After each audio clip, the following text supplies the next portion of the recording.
fan off.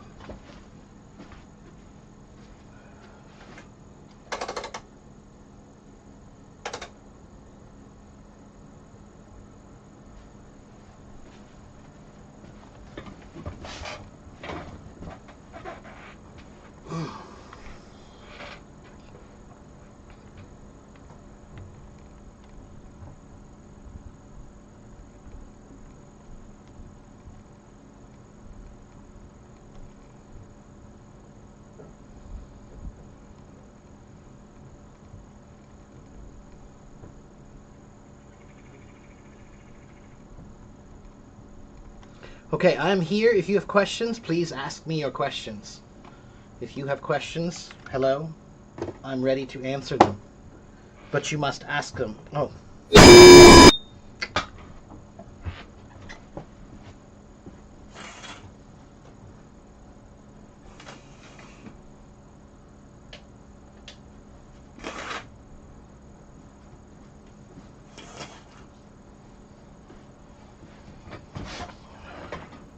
Sorry about that. I didn't know my microphone was off. You can hear me now, right?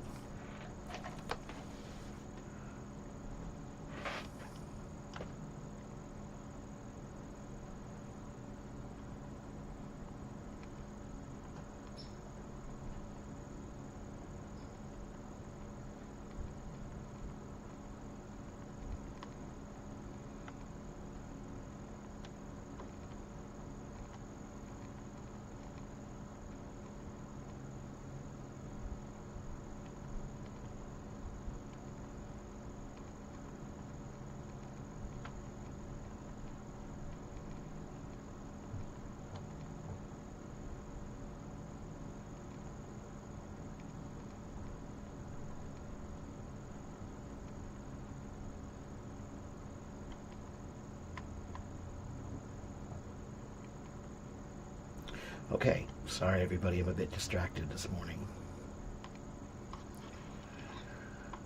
Okay, I'm here. Hello everybody, my name is Teacher Mark.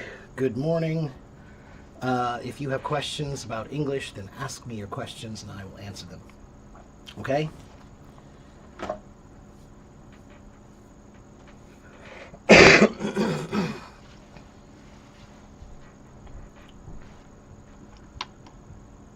Sala, have I explained this to you before? I think I answered this question for you before.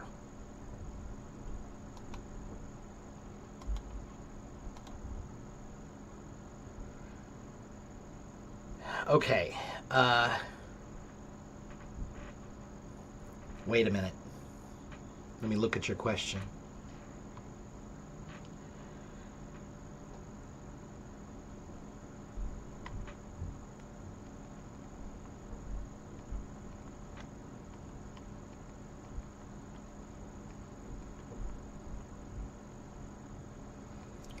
Okay, let's see.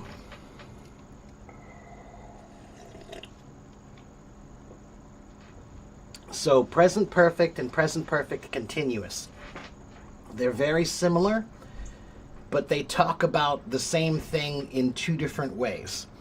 So for example, present perfect is mostly focused on the actual completion, the completion of the act, okay? That's what perfect means, is complete, okay? But present perfect continuous means it's an act that it's still going, right? Or it just recently ended, like minutes ago, all right? So let's see, for example,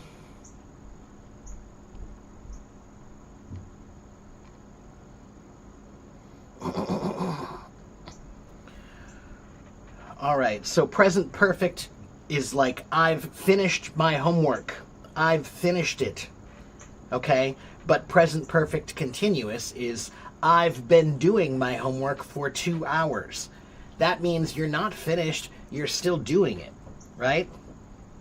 So you've been doing it, right? So one is still continuing and one is finished, all right? And then your other question was what now?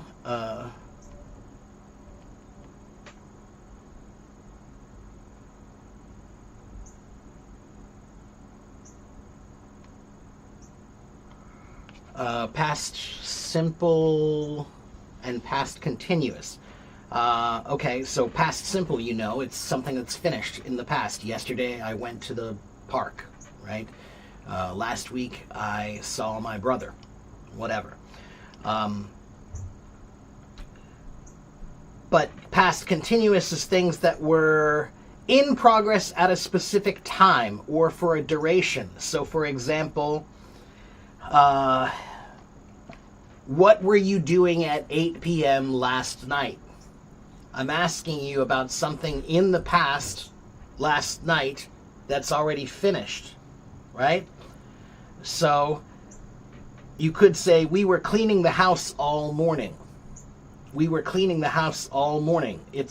We were cleaning, that's continuous, right? Cleaning, ing. Okay, or she was working at 4 p.m. 4 p.m. is in the past. She was working. Was, past, working, present. Right? So that's the difference, is continuous things are still going on, but the ones that are finished, present perfect is finished, it's done. Past simple is finished, it's done. Okay? Hello, everyone.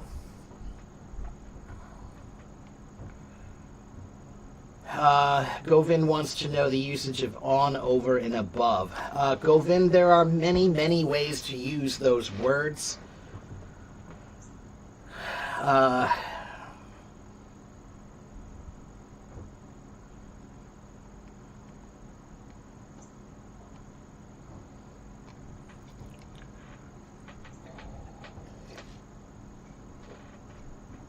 Okay, so on is for a contact or a surface, like the book is on the table, okay? Or a specific date. I'll see you on Tuesday. Okay, we'll meet on March 24th. Okay? Over. Over is used for movement across something, like the plane flew over the city. Okay? It could be a higher position, like the light hangs over the table. The light hangs over the table. It could be for a large quantity of something. So, for example, or over a quantity, over a number. For example, children over 13 can watch this movie, right?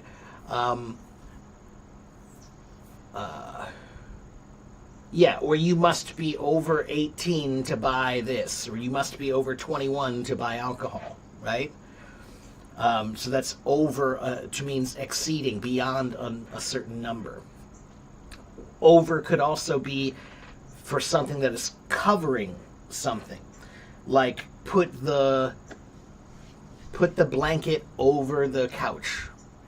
Put the blanket over the couch. It's covering something, okay? Then above. Above can be for a higher position. The clock is above the TV, okay? It can also be for superiority. So you could say the CEO is above everyone else. Okay, that's about hierarchy. And then it could be a higher standard. You could say the quality was above average. Above average. Or with numbers, but it's not that common. The temperature was above 90 degrees. Okay? So on is for direct contact or specific points in time. Over is for movement, an amount that's more than something, a greater amount, or a covering, something that covers something. And above can also be a higher position, location, or authority. Like I'm over you means I'm, in this case, it would be authority, right? The teacher has authority over the students.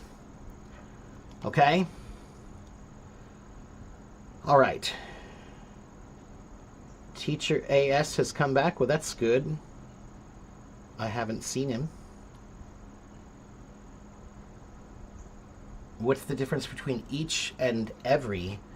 Well, sometimes we use those together. Each and every, if you put them together, when you say that together, that means all of them. Everything. Each and every. Each and every live stream I do is on YouTube. Each and every Hello Talk live stream I do is on YouTube. Okay, so sometimes it means all of them. Okay, but the word each by itself means one. Okay, so each shirt means every specific individual shirt, every single one. That's each is for single. Every is for all. Okay, so if I say every shirt, okay, that's all of them.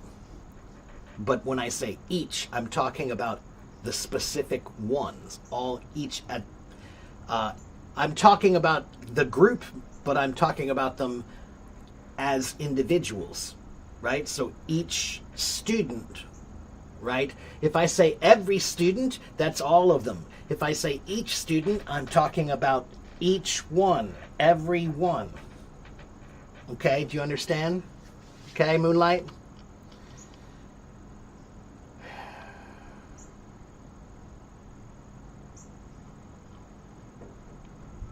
Each and every day, right.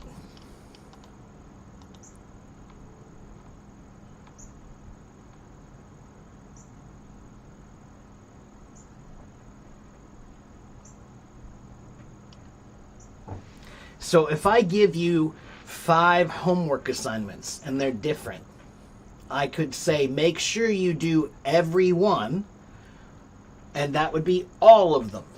If I say make sure you do each one, I'm saying the same thing, do all of them, but now I'm kind of making sure you understand they are different, right? Maybe you thought I gave you 5 of the same exercise, but I'm telling you, no, do each one. That means they're different. Each one, each of the 5 are different exercises. So when I use each, it implies that there are differences, or that you should consider only the single one, not all. Okay, next question. Hello, Carolina. Hello, everyone. Hello, Hema. What's the difference between someone with 2 words and someone with 1 word? Someone with 1 word is more common. Someone 2 words is not common. Wait a minute.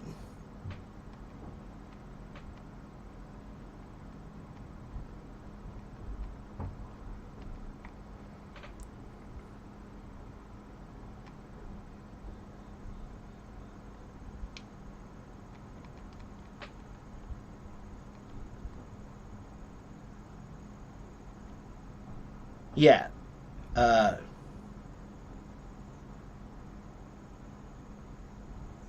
Right.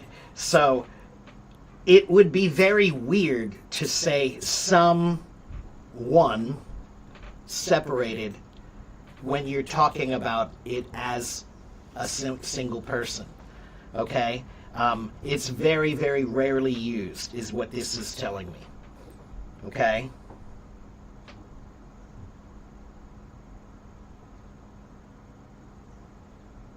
That's because, so here's what I'll say. Zephyrin, as far as you need to know, don't ever use someone separated. Just put them together, all right? As far as you're concerned.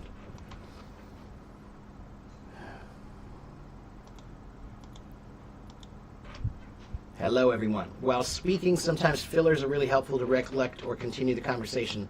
Can I suggest some filler words? Govind, I don't suggest filler words. I don't recommend them. We teach that you shouldn't use them. Okay? Everybody, what is a filler word? If you want to know what filler words are the things you do when you don't know what to say. So you say something like, well, I think that, well, sometimes, those are filler words, okay?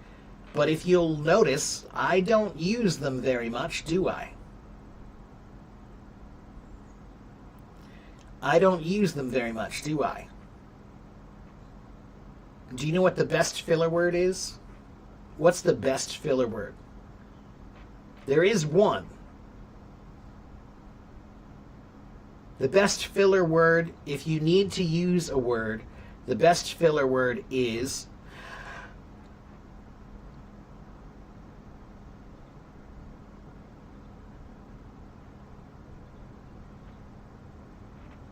Norman has the right one. Silence. If you don't know what to say, then don't say anything. If you're trying to think of a word, just think of a word. Okay? Sometimes when people are talking to me, if I need to think about my words, I will tell them, "Hey, that's interesting. Let me think about that for a minute." And then I don't use a filler word and say,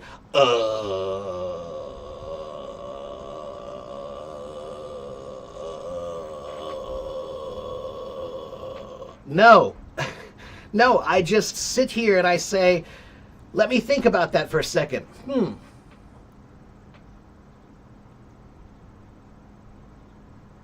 Okay, I have my answer."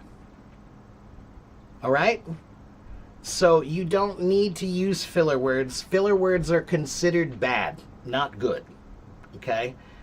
Young kids use the word like. We were like at the store and like we wanted to buy some candy, but like we forgot our money and like we were talking about it, like what we were gonna do, like what could we do, like.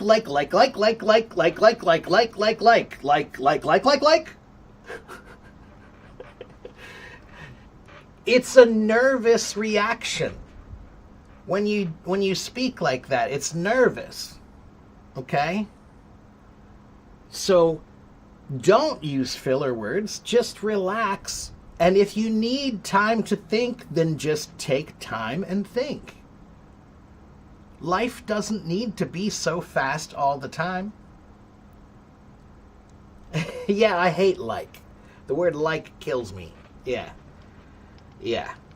Okay, let's see. Next question.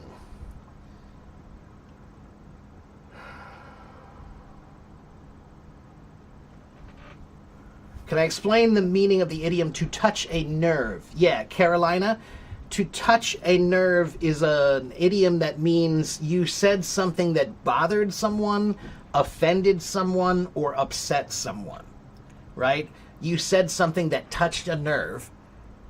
A nerve is like a pain receptor. It's how you feel pain. You have nerves, right? So when you have a sore tooth, if you have a sore tooth and the dentist touches your nerve, ow, it hurts. So to touch a nerve is an idiom that means you said something that someone felt pain. They felt offended, they felt bothered, they felt upset by something you said. Something you said touched a nerve. Okay? Let's see. What sentence is correct? She sings very well, as am I, or she sings very well, as I am. Well, both are a little bit weird. The second one is more correct. When you say as am I, it would be more correct if you said she is singing very well, as am I. She is singing very well, as am I. She sings very well, as I am, is like saying she sings very well, just the way I do. So the second one is more correct. Okay?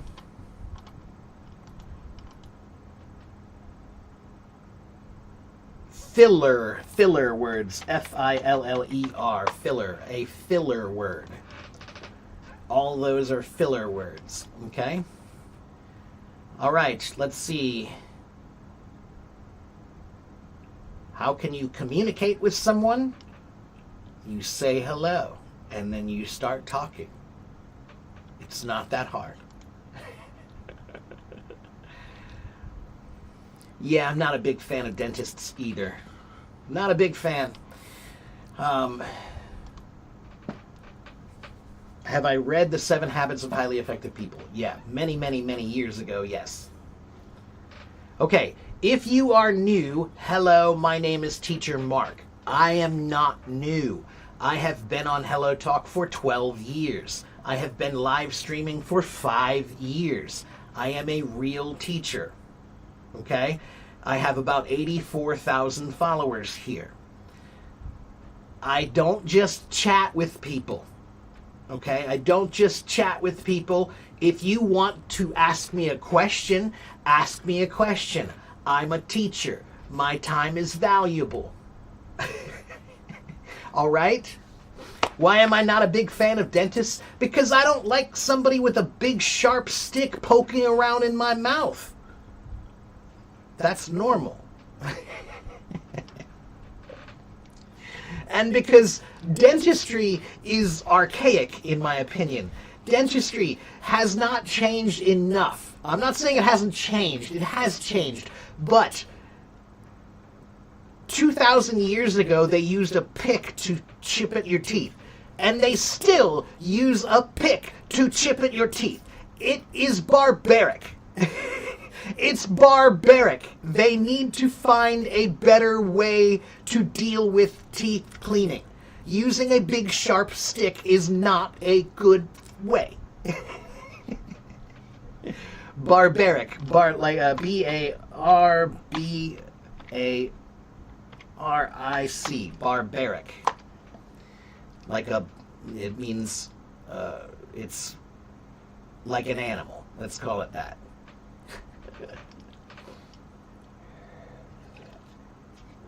Barbarism. A barbarian is an uncivilized person. Uncivilized. Okay, next question. What does the meaning of the idiom strike a chord, and how do you use it? To strike a chord, it means, what is a chord? A chord, those are notes on a piano or a guitar, right? So, when you strike a chord, it's like you go, bring, and everyone can hear the chord. And everybody's like, ooh, I like that chord. So what that means is when you say something, and everybody goes, ooh, I like that. What you said struck a chord. It means they liked it, they agreed with it, they felt the same. Okay? They were moved by what you said. So what you said struck a chord. Just like when you hear a chord, when someone plays a chord on the piano and you go, oh wow, how nice, that sounds nice. Okay? But nowadays they apply anesthesia. Nancy, they don't apply anesthesia unless you're getting like surgery or something. But if you just go to a dentist for a regular cleaning, no, they do not. They just open your mouth and pick around while you're awake. Yeah. Why is using a translator not a good way to learn English? Well, it could be a way to learn English, but not a good way because it's too easy to cheat. So, it is a good way.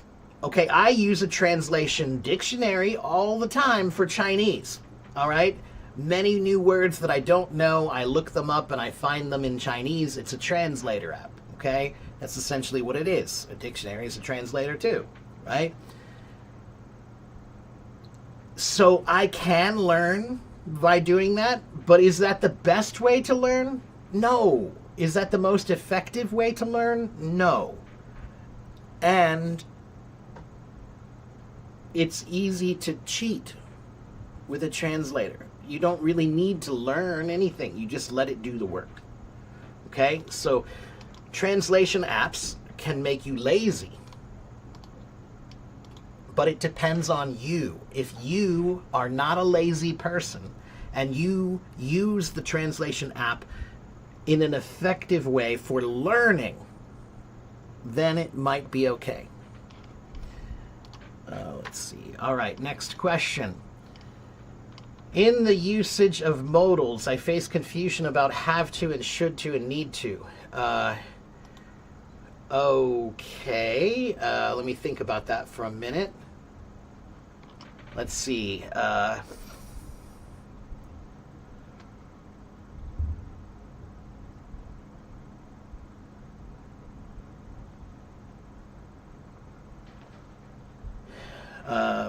Well, okay. Yeah, that's a hard one to answer.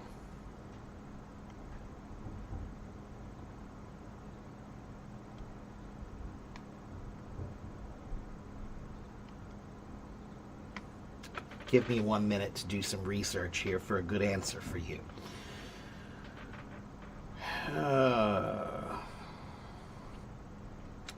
Okay, so in general, you're thinking too much. In general, you're thinking too much. Okay, so for example, if you say need to and have to, both of them imply that it's important, but need to implies a need, that there's some need to do it, right? Like, you need to drink water every day. You need to eat food to stay alive. You need to sleep, right? Those are things you need, right? But if you are very tired, then you might also say, I have to sleep. But now you are telling everybody that this is what you want, right? It's what you want. I have to have it. I have to sleep. I have to go. It's what you want. Okay? So, need to implies that there's an external reason. Have to implies that it's your personal reasoning, your personal idea, right? But they're both important. They're both, you need to do this, you should do this, or I'm sorry, you need to do this, you have to do this. Both imply importance. Should do this. You should do something. Should to is very rarely used, but should do this that's someone's recommending or suggesting what they think. They're giving you their opinion. Okay? You should go to bed earlier. You should study more. Okay? So should is used as a recommendation or a suggestion. Okay? It could be a strong recommendation or a strong suggestion, but it's just a recommendation. It's just a suggestion. Okay? But if I say you have to go to bed at 9 o'clock, right? So when the parent says you have to go to bed at 9 o'clock, that's the parent telling the child they have to go to bed. But when the parent tells the babysitter they need to go to bed at 9 o'clock, now that's the parent telling the babysitter that their child has a need. That's what they need, is to go to bed at 9 o'clock. So you see the difference? Have to is more like an authority. Need is more like something that's important because it's critical to you somehow. Okay? It's very critical to you, important to you somehow. Okay? I hope that's a good explanation. Direct translation does not work, especially without context. That's true. Sometimes when you try to translate things without context, it is just disastrous. It's not a good idea. What does she is delusional mean? Delusional means that you have crazy ideas that make no sense. Okay? A delusion is something that you believe that is not true. Okay? Something that you believe that's kind of wild and crazy but is not true. You know, if you say, maybe you started playing chess right? You started playing chess and you now have won 3 games. You've won 3 games and now you say, I'm the best chess player in the world. That's delusional. Okay, if you really believe that, because you won 3 games, you're the best chess player in the world, if you really believe that, that is a delusion. That's definitely not true, and if you believe it, it's a little crazy. Okay? Have to is more of an obligation, like I said, by authority. Need to is more of an obligation by critical nature, right? Sleep, water, right? Things that you need, right? Okay, you got to hit the sack. Okay, well, good night, Gray.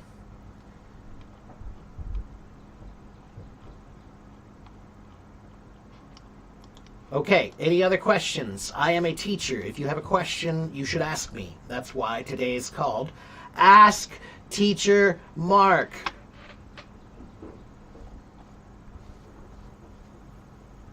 Ask Teacher Mark.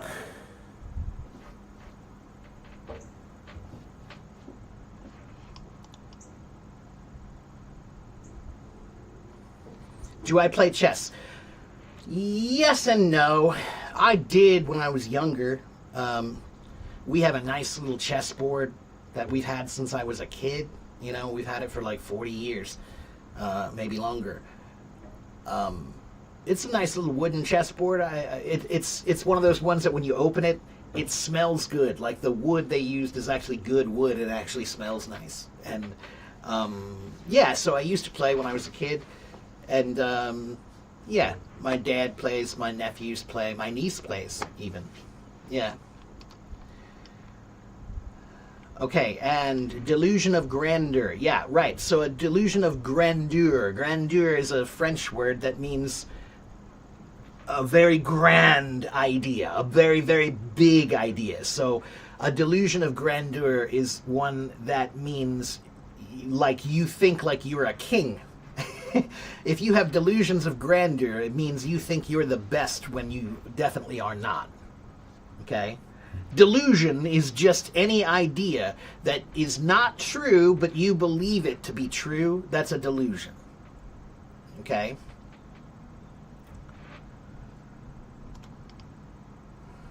How can you improve your spoken English? What's your problem with spoken English? Do you have enough vocabulary? Have you studied vocabulary? Do you study vocabulary every day? If you don't have vocabulary, you can't speak well. Have you studied grammar? If you don't understand grammar, it will be a little hard to speak well. You need to know some grammar to speak well. Okay?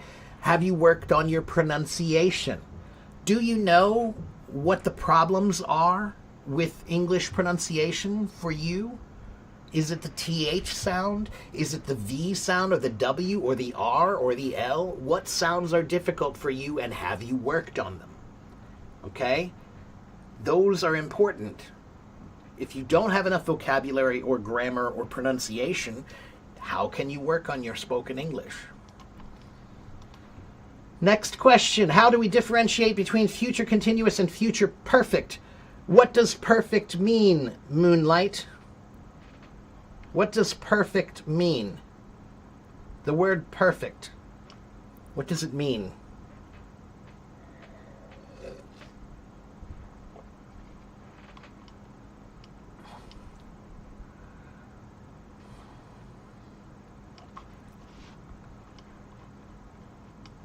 What does perfect mean when you say future perfect?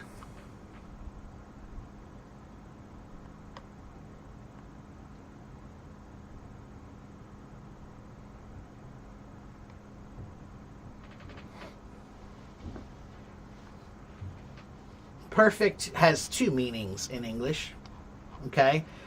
Sometimes perfect means 100%, so good, no flaws, no errors, no mistakes, it's perfect. But in this case, when you're talking about grammar, perfect doesn't mean 100%. Perfect means finished. It means completed. So, your question was about what? Which one was it again? I can't remember. Future continuous and future perfect. So, continuous means it's still going on, but perfect would be finished. So, for example, perfect would be by next year, I will have saved enough money. Or she will have finished her degree by June. So we're talking about the completion date. Will have finished. Okay? That's when it's finished. Future continuous is not talking about when it's finished. It's talking about it's still going. Okay? Okay. Hello, Celine. Bonsoir. Let's see. The verbs like or love. We use verbs with ing and after what other verbs? Celine. There are a lot of verbs that use ing. Most of them do, right? So like, liking, love, loving, walk, walking, talk, talking, draw, drawing, fly, flying, right? Open, opening, close, closing. There are many English verbs that can use the ing form. Okay? How can I be good with an American accent? I do shadowing every day, but when I speak with native speakers, some of them say my accent is good. So, Majda, nobody cares about your accent. I'm sorry to tell you that, but guess what? Nobody cares about your accent. Pronunciation only matters because clarity matters. Clarity matters. Clarity. If they understand your words, that's all that matters. You do not have to sound like me. You do not have to sound like me. I know you love the American accent. Great, wonderful. But if you're learning a language to try to pretend like you have an accent, you don't know why languages are used. You don't understand languages. You're trying to impress people. You're worried about what people think about you. Great words. If you say great words, no one cares where they come from. Great words have no accent. Great words have no country. If you say great words, if they understand them, that's all that matters. Okay? It's a waste of time. It's a waste of time to spend working on the accent. Do you know why? Because your accent is like the paint on your car. If I buy a car, the paint is the last thing I'm worried about. I'm worried about the engine. I'm worried about the tires. I'm worried about the transmission. I'm worried about the interior and the comfortability, right? I'm worried about the anything that needs to function. The last thing that I care about is the paint on the car, okay? So don't think about the paint on the car. Next question.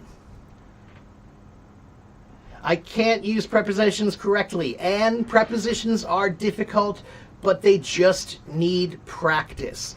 And ask DeepSeek to give you some preposition worksheets every day, some preposition exercises every day. You just need to do preposition exercises every day for a month. If you do preposition worksheets or exercises every day for 1 month, you will figure it out. You just need more practice. Okay? But when I spoke to an English teacher, he said my accent was like French. So what?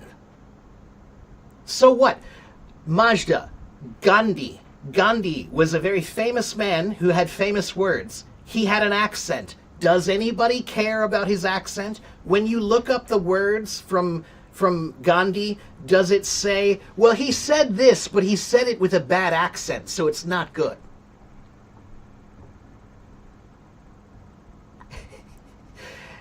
Any great words that have ever been said Albert Einstein had an accent. Does that mean he was dumb? Does that mean he didn't speak well?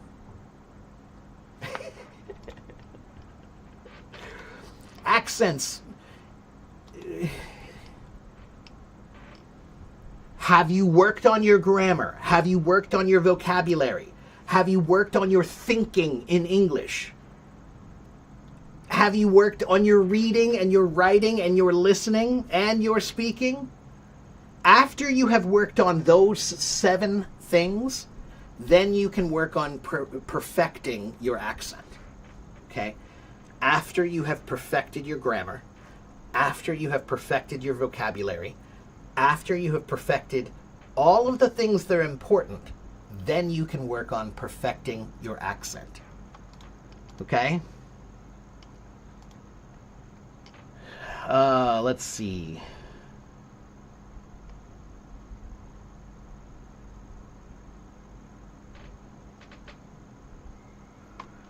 In listening, speaking, reading, writing, which one is more powerful? Govind, the most important one is not listening, speaking, writing, or reading. The most important one is thinking. If you don't know how to think in English, then you can't do any of those other things well in English. Okay? You understand me now, but you can't talk. Well, you can, you just didn't try. Try to talk, and then you'll see you can talk. You just didn't, Steph. Ron says, I don't love English because I don't have enough words in English. So, Ron, get off your butt and start learning some words in English. Okay? Shukran. Thank you. Afwan. You're welcome. Just start learning some simple words. Okay?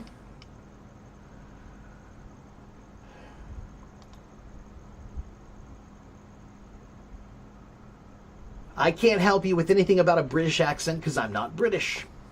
Hello, Fluke. Good to see you. Long time no see. Hello, Gabriel.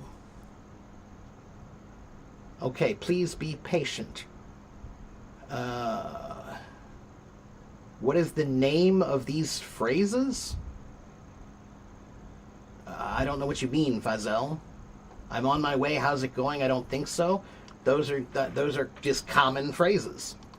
Those are replies, responses. I'm on my way means I'm coming. How is it going means how are you? And I don't think so means no.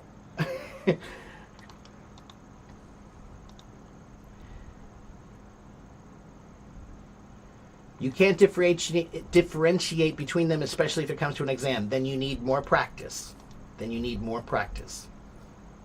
Okay.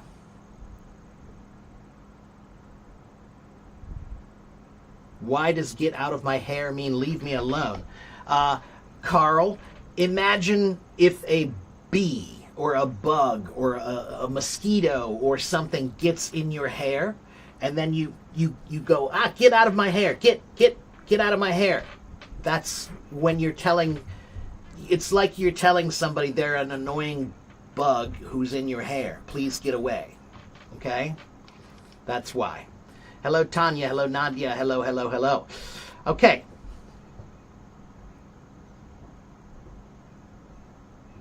Is it correct to say I am a teacher on the side to describe teaching as a side hustle? Yeah, sure. You can say that.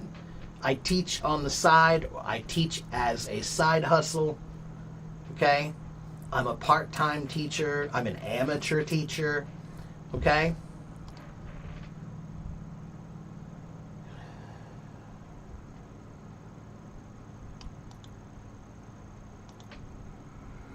Grammar is important, everybody says. Grammar, okay, so let me do the teaching. Please do me a favor. I'm the teacher. Let me do the teaching. Okay? So, is grammar important or not? The answer is yes and no.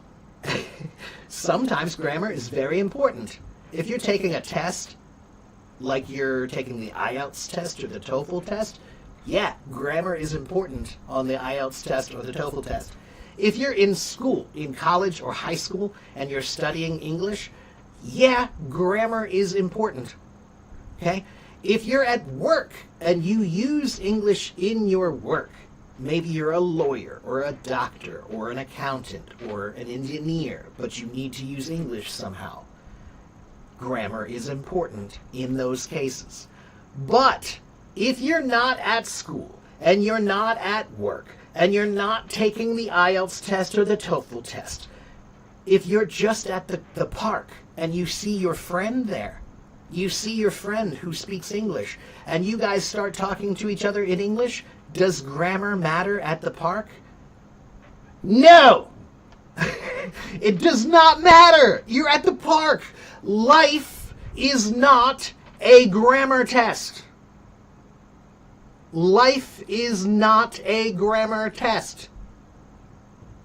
Okay? Now, am I telling you that you shouldn't care about grammar? No, I'm not saying you shouldn't care about grammar. What I am saying is most people worry about grammar. And if you worry about grammar, then you have two problems: grammar and worry. If you worry about grammar, now you have two problems: the problem of grammar and the problem of worry. So that's why I'm saying, don't worry about grammar. Think about it, try, but don't worry. Okay? Gray says, but life is a test still. Yeah, but Gray, there is no... life is a test, and everybody passes and everybody fails no matter what you do. In life, everyone is going to succeed in many ways, and everyone is going to fail in many ways. That is life.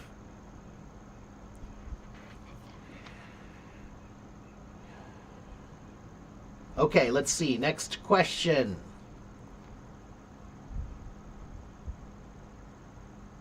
Yes, practice makes perfect. 修能生巧，对。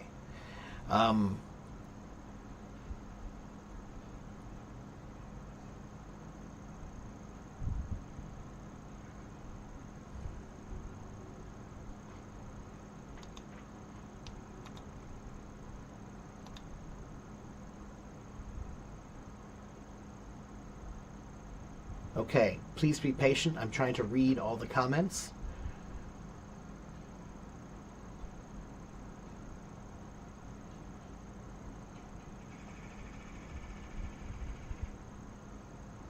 Your phone died when I was responding. I don't even remember what your question was now, Majda. I'm sorry. Charge your phone next time, Majda. Okay, next question. Let's see. That's right, it does. Govind, I tell people there are eight parts of language: reading, writing, listening, speaking, thinking, grammar, vocabulary, and pronunciation.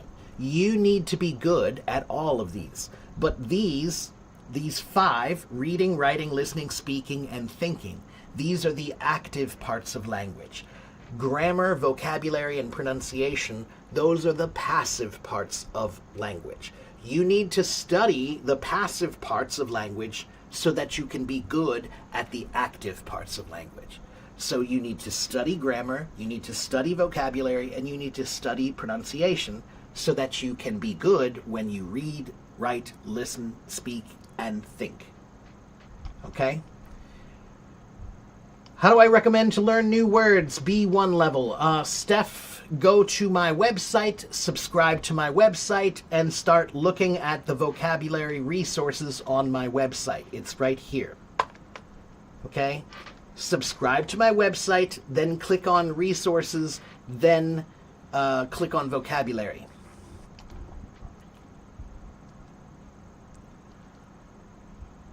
All right, let's see. Next question.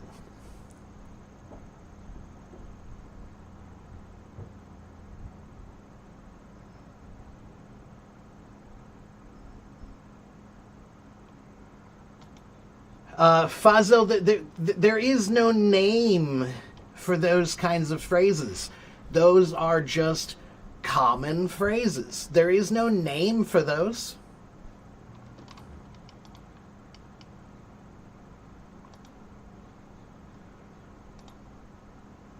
Isfahan says, sometimes I get stuck. Isfahan. If you want to learn how to swim really well, you should swim every day, right? If you want to learn how to ride a bicycle really well, you should ride a bicycle every day, right? So if you want to speak English really well, then what should you do every day?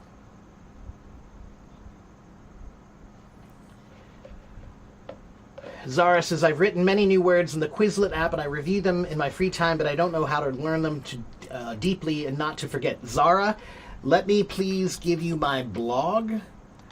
Go to my blog, which is right here, and I have an article about how to learn vocabulary. Right here. One moment. Hello? Come on, there we go. Read this article about how to learn vocabulary and you will understand what to do. Okay? Okay, next question.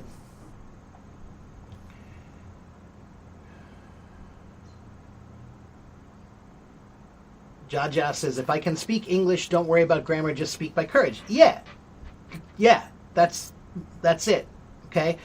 Grammar is like your kitchen table. The table in your kitchen. You clean it every day. Why do you clean your table every day? That's like grammar. Grammar is the kitchen table. You need to clean it a little bit every day. That's all. Just keep cleaning your table. All right? You like my new hairdo? I don't have a new hairdo. I just didn't get a haircut, and I didn't do anything with my hair. This is what my hair is my hair. I never do anything. I wash it, I dry it, I go like this. That's my hair.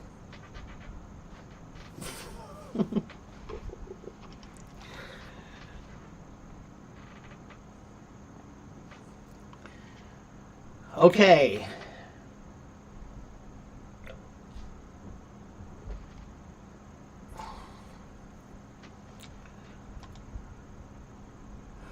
You what? Hajar, what question? I didn't see your question, Hajar. I don't see a question from Hajar. Nope, didn't see it. Say it again.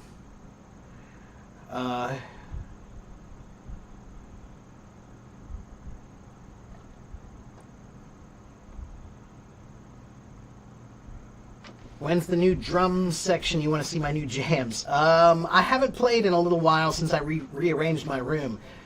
Maybe I'll do something this week. Maybe I'll try to do a jam session this week. All right, John? Chinese people learn English just on paper. We seldom speak English. Okay, 可是现在我是美国人，我住在美国，可是每天我可以练习中文。How do I do that?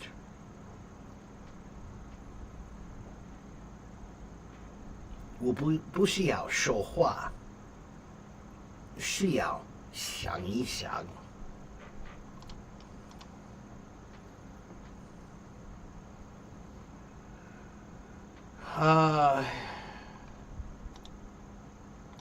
Yeah, I don't know. Maybe there's some kind of a weird internet connection problem, and sometimes maybe I don't see something, because I try to read every chat, every comment. So if I didn't reply to your comment, there's a good possibility I didn't see it. Okay, Noah, everybody here is trying to improve their English. Okay, I'm an English teacher. I have 84,000 followers here. They all are trying to improve their English. Okay?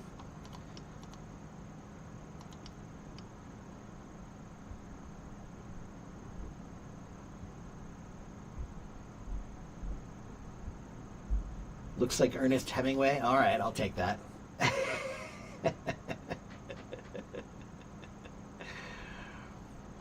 Okay.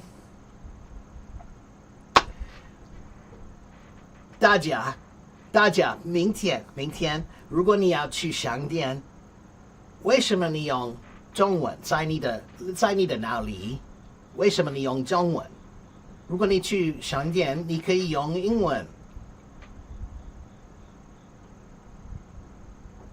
OK， 如果你看电视，你也可以看电视，可是讲英文。Okay? Whatever you do, just do it and think about it in English. Okay?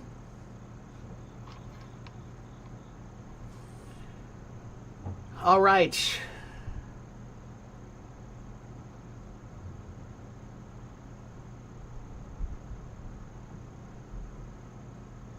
Oh, that was your question. I did reply to that, Hajar. I did answer that question about a side hustle.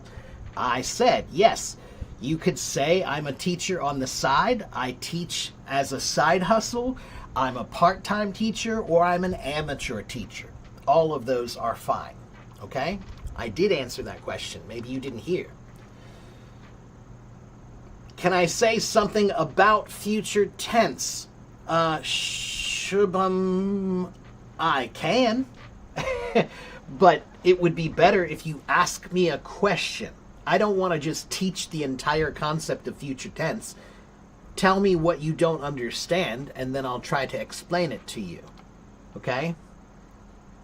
Are American movies useful? Yeah, some, but some are not. Okay?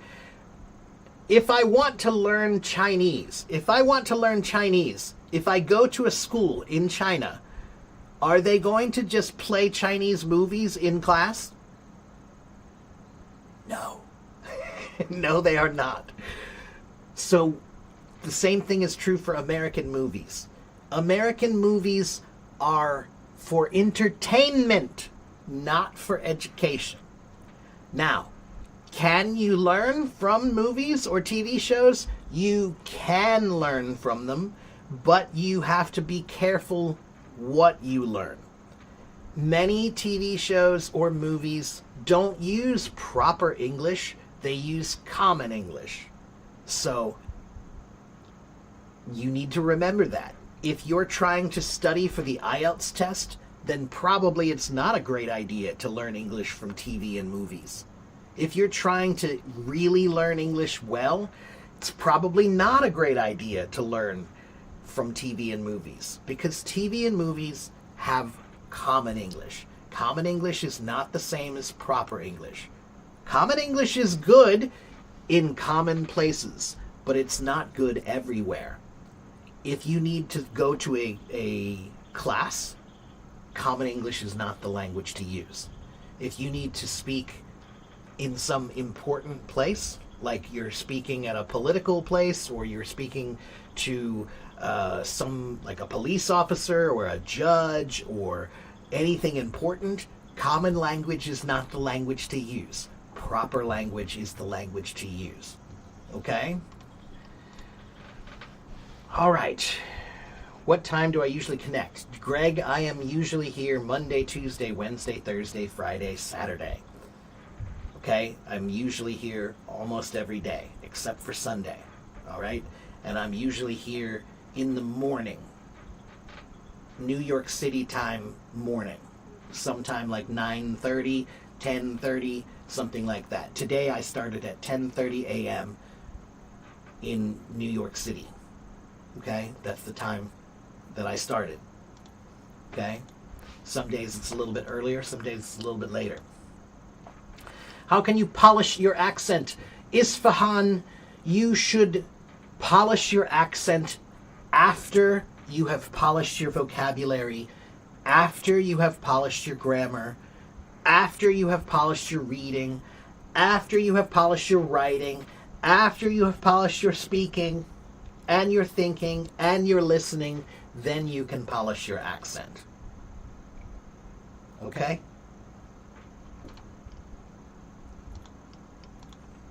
Sometimes you talk to yourself, your family thinks you're the crazy one. Gray, people who talk to themselves, almost every brilliant person talks to themselves.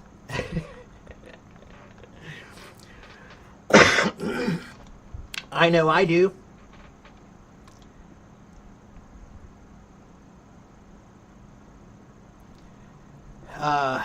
What's the difference between will and would other than tense? Well, not much other than tense. That's the difference, really. But hold on here, I'll tell you.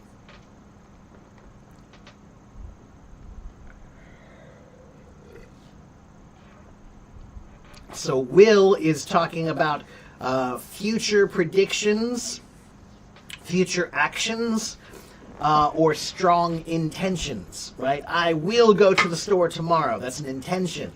I will pick you up at 10 o'clock. That's an action, okay? It will probably rain tomorrow. That's a prediction, okay? But would is more for referring to a past future or a polite request or an unreal or hypothetical situation. Like, for example, she said she would call me tomorrow. She said she would call me tomorrow. That's a hypothetical in the future situation, right? So it's a past future, kind of a weird past future situation, right? A hypothetical situation is when you say something like, I would learn a new language if I had more time. That's hypothetical. If I had more time, I would learn a new language. Okay? It's not real. You're just imagining what you would do. Okay? I would help if I could. That's just a simple way of saying, hypothetically, if I could help, I would help. All right? And then it's also would is for polite requests, right? So would you please pass the salt? Would you please close the door? Okay?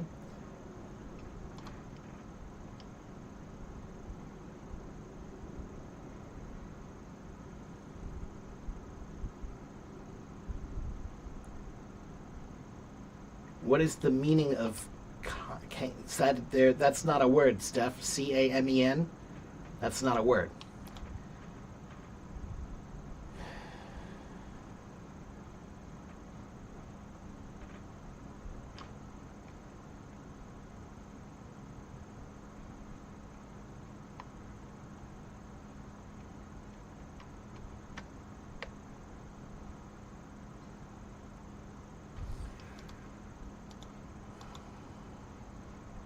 Okay, hello, little hedgehog. 你好，我是英文老师，现在我教英文课，所以我觉得你需要听我。Okay? All right, future perfect. What about future perfect? So future perfect. Perfect means completed, right? So if I say by next year, I will have saved enough money. We're talking about in the future. There's a time where I will have been finished. That's the perfect part about it. So I will have saved enough money. I will have. It's in the future. It's completed at a certain time in the future. Okay?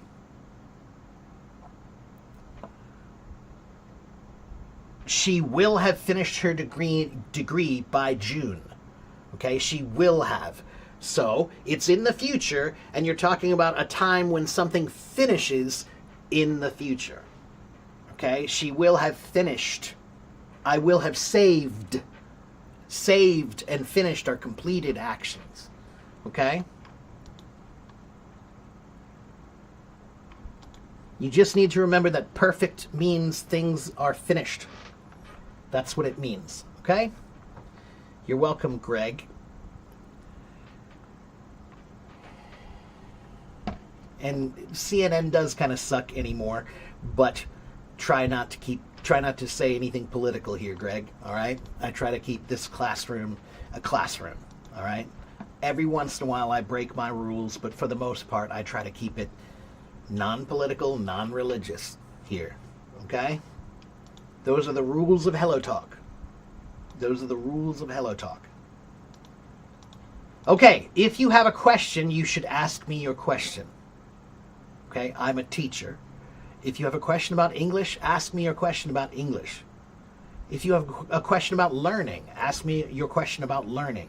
Maybe you want to ask me something, sometimes people like to ask me questions about life or relationships or other stuff. I don't know why they want to ask me. What do I know about anything?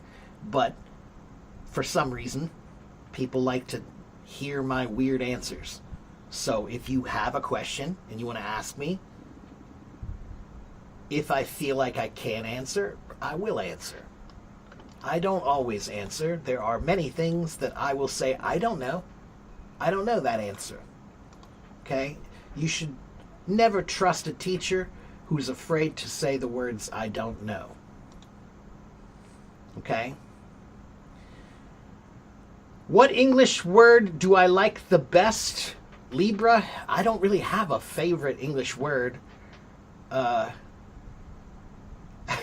There are some words that I think are funny, that are weird, like the word onomatopoeia. Onomatopoeia it's a linguistic term. It means a word that sounds like what it is. Okay? So, clap. Clap, clap, clap, clap, clap. Sounds like that, right? Bang. Bang, bang, bang, bang, bang, bang. It sounds like what it is. That's onomatopoeia. Yeah, that's a fun word.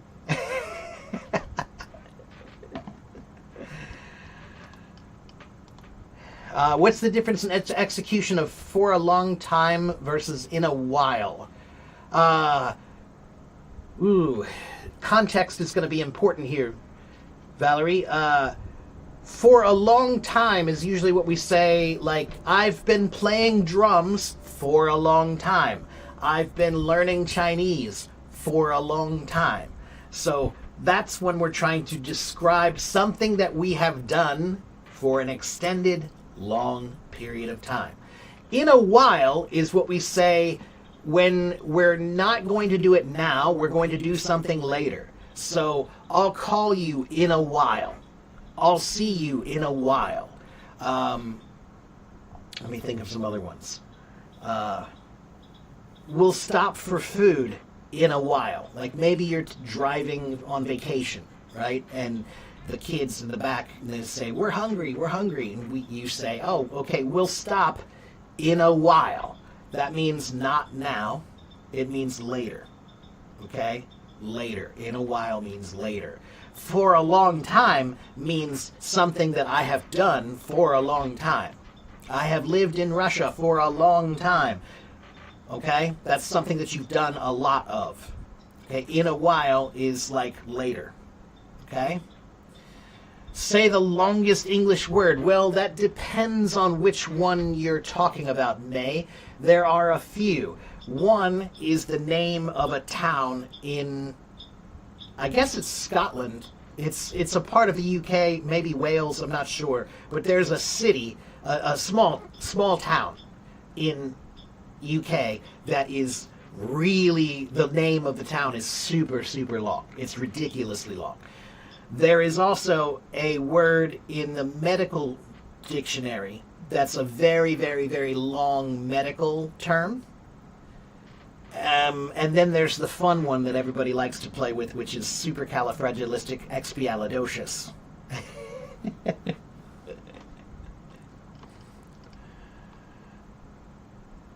What if, please explain it. What if, Govind, that one's very simple. It's imagining. What if I start speaking Spanish now? That will confuse you. What if I went to your house and said hello? It's just a hypothetical imagined situation. What if? Okay? What if is just imagining anything. Okay?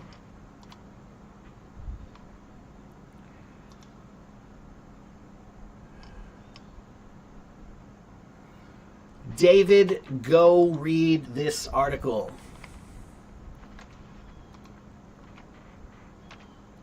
Okay, that's on my blog. But David,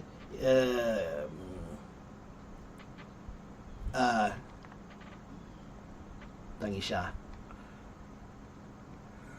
很多中国人如果他们看，他们需要用那个梯子 ，OK。What are the best books that I recommend for you to read? Zara, I don't usually do that, okay, in terms of giving a recommended reading list, because I think reading is very personal, okay? So I can recommend some famous books. I can recommend some books that I like, but just because I like it doesn't mean you will like it. All right? So, when you're talking about reading, I think it's very important to try to read things that you like as much as possible. Okay? There are times in life when you're an adult when you need to read things that you don't like, but you need to do it. But if possible, if you can read something that you like, then you should. So if you like romance, read romance. If you like adventure, read adventure. If you like travel books or history books or science books, read them, right? Read what you like. That's what's most important, okay? I can tell you The Count of Monte Cristo by Alexandre Dumas. I love that book. I thought that was a great book. It's got a couple of movie versions of it. One of them is quite good, I think. That book is great because The Count of Monte Cristo, it has adventure, action, romance, treachery, revenge. It talks about poor people and rich people and all kinds of interesting things. So that book, I think almost anybody could enjoy that book, because it has a little bit of something for anyone. Okay? But Zara, if you just do a search online, do a little research. Ask ChatGPT. Tell it, I want high intermediate level reading in adventure or in historical romance or whatever. Choose what topic you want and tell it what level you like, and it will give you some recommendations, and then you can look at them and see which ones sound interesting to you. Okay?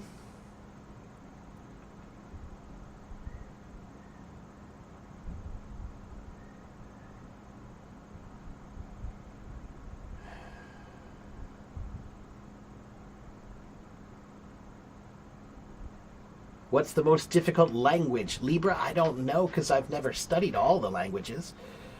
They all have their interesting, unique difficulties. Okay? Chinese is pretty hard. There are things about Chinese that are much easier, though. There are just some things that are very different, so they're pretty difficult. But there are many languages that I think are more difficult that I don't know much about. Okay? You went to English classes, but when you went to talk to people on the street, it's a different story. Okay, but Greg, language is a living thing, man. Language is a living thing. If you want language to live, you have to make it live. Okay?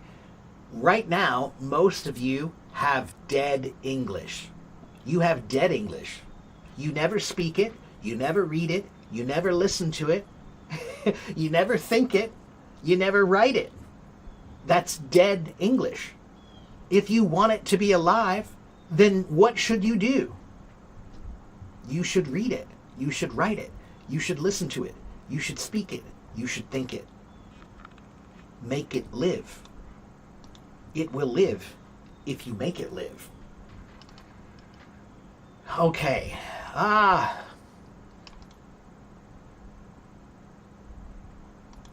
From my experience, classic books Nobody speaks like that anymore. Right, that's true, Gray. You're right about that. There are many classic books that the language is a bit old, and therefore maybe it's not that useful in a modern situation. You're correct about that.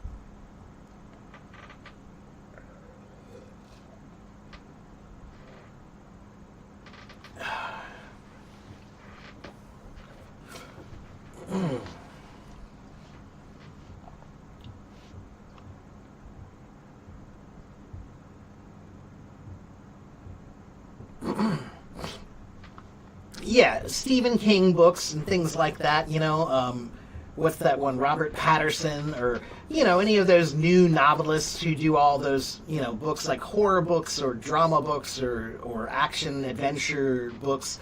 Sure, that is one thing that is true. The language in those books will be more modern and more useful. That's true.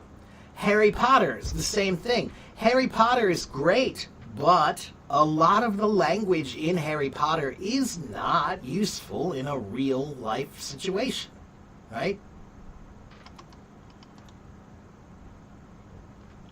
Okay, if you have questions, you should ask me your questions. I have been here for 1 hour and 18 minutes. Okay? I have a website. Here is my website. If you go to my website, you can subscribe. If you go to my website, you can buy lessons from me. If you want to buy lessons from me, then you can buy lessons from me on my website. You can also go to my website and find my blog. You can also go to my website and find many free resources to study English. If you want to study vocabulary, go to my website. If you want to study grammar, go to my website. If you want to study reading, writing, listening, speaking, or the IELTS or TOEFL, go to my website and subscribe. Okay? I also have a blog, and on my blog, I write great articles about learning, about life. You should go read them. And I also have a YouTube channel. And on my YouTube channel, I have many videos like this one where I answer questions. Okay? That's usually what I do. Okay? If you watch one of my videos on YouTube, it's usually a whole lot of people, about 100 people asking me questions, and I'm just here going like this. Next question. Next question. All right? That's what I do. What's the difference between drop by and visit? Sometimes nothing, Valerie. Sometimes if I say I'm going to visit or I'm going to drop by, that could mean the same thing. Drop by usually means a short visit. Okay, so I'll drop by after work. Means I'm going to come see you after work, but not for long. Drop by is usually not long. Okay? Can I take an English course in the USA?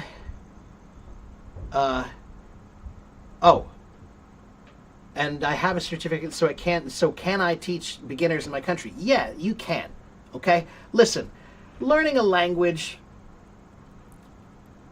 if you think you know something, then teach someone.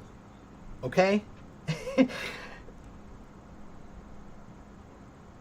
You don't have to be a perfect teacher to teach. And guess what? No perfect teacher ever began as a perfect teacher. Let me say that again.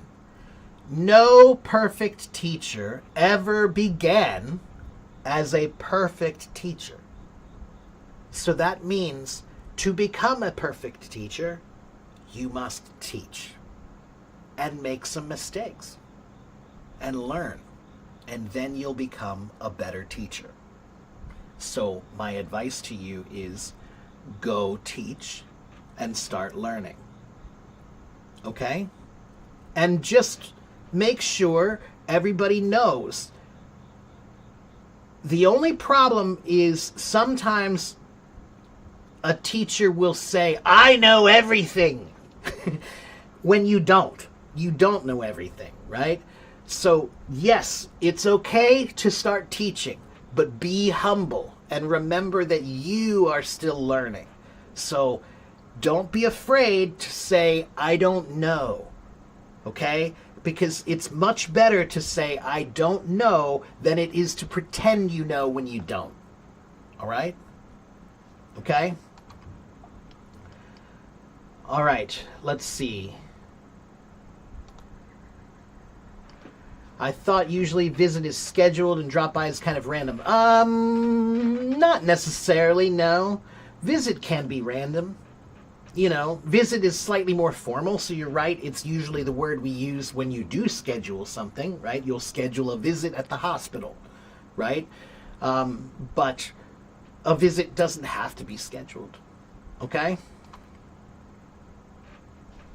Can I clarify the subtle differences in meaning and usage between third conditional and mixed conditionals in complex sentences? Wow, that's a little bit of a deep question, Barbie. Give me a minute here. Let me see here. Third conditional.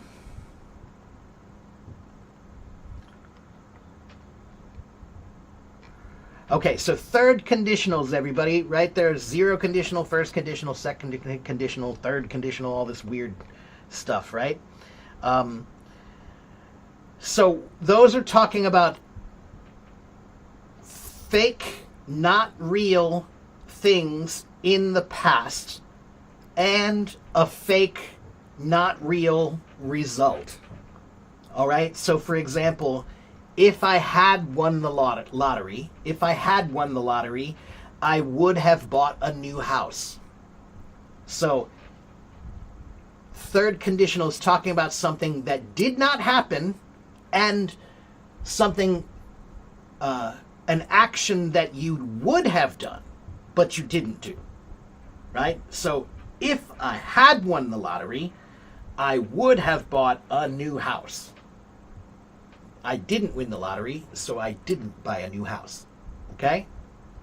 Now, mixed conditionals, those are the ones that can combine a past with a present, such as, like, if I had saved more money, I would be a millionaire now. So that's one we're talking about something in the past and the present, right? So if I had saved more money, I would be a millionaire now. Okay? But like I said, third conditional is talking about a future that didn't happen and an action that didn't happen because of that. You didn't. You're just telling people what you would have done. Okay? I hope that's a good answer. Okay, next. What's my advice to memorize when you discover a new word? Don't memorize. Okay? Don't memorize. Memorizing is a terrible way to learn. Memorizing is pretending to learn. Okay? Find a better way. Don't be a lazy learner. Memorizing is for lazy learning. Okay? Okay, next question. What's the difference between attraction and attractiveness? So attraction is a noun, and it's a feeling sometimes. I have a feeling of attraction, right? So there is an attraction between us, means there's a feeling of attraction, right? And attraction, to attract, means two things that want to come together. Those are two things that want to come together. They're attracted to each other, okay? So attraction is a noun. Attractiveness is an adjective. NES describes the quality of something. So they are attractive. They have attractiveness. They have the quality of being attractive. Okay? Oh my God. Today, so many questions about tenses. What's the difference between past and present perfect? Past is past. Okay? Past is past. So when I say, yesterday I went to the park, last week I saw my brother, last month I went to the baseball game, those are in the past, and they're finished in the past. Okay? Present perfect is present, but it's something that you finished just now, just recently, right? So for example, hold on, let me give you some good examples. Hold on.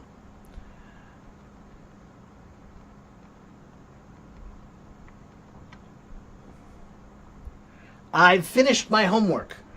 I have finished my homework.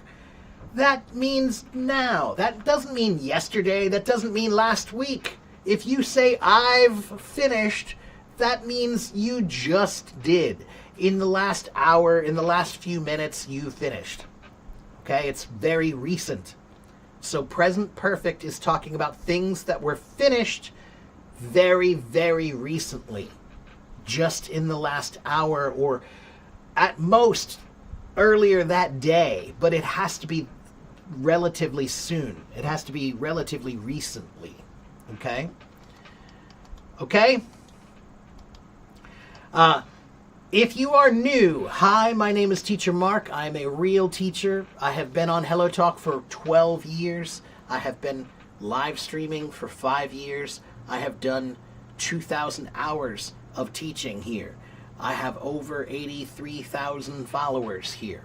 They follow me because I answer questions. Okay? Be patient and listen and take notes. Take notes. 83,000 people ask me questions. So probably some of the questions that they ask are the questions that you have too. So if you listen, you will hear answers that you want. Okay?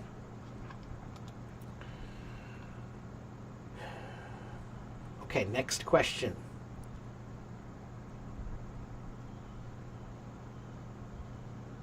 What's the difference between gazump and auction? What is a gazump? I've never seen gazump before. I know what an auction is. An auction is a sale where you're bidding on things. So somebody will say, here's an iPhone 14 Pro Max. Do I hear $100? $100. Oh, 100 right here. Oh, 150 over here. Oh, 150. Oh, 200. Oh, that's 200. That's an auction. All right? An auction is a sale where people are competing. I want it for 500. Oh, I'll pay 550. Oh, she's going to pay 1,000. That's an auction. Now, I don't know what this other word gazump is. I've never seen that before. Sala, I cannot do that for you. If you want that, go to ChatGPT. Okay?